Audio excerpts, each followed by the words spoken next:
எவ்வளோ வேக வச்சாலும் இந்த ரேஷன் கடையிலேருந்து கிடைக்கிற இந்த மாதிரி துவரம்பருப்பு மட்டும் வேகவே மாட்டேங்குது. சாம்பாரெல்லாம் வச்சு நல்லாவே இருக்கிறது இல்லை.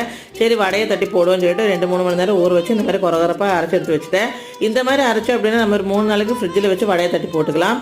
நான் இதை முந்தின நாள் அரைச்சி வச்சுட்டு அப்புறம் அடுத்த நாள் வடை போடுறதுக்கு எடுத்துட்டேன். வடைக்கு சேர்க்கறதுக்கு ஒரு 5-6 சின்ன வெங்காயம், 2 பச்சை மிளகா, ஒரு பீஸ் இஞ்சி, சோம்பு, ஜீரகம், மிளகு, கருவேப்பிலை இது எல்லாத்தையும் இந்த மாதிரி கொரகொரப்பாக அரைச்சி எடுத்துடணும். பச்சை மிளகாவில் வந்து விதையெல்லாம் எடுத்ததுக்கப்புறம் தான் சேர்த்திருக்கிறது. அதுவும் அளவாக தான் சேர்த்திருக்கிறேன்.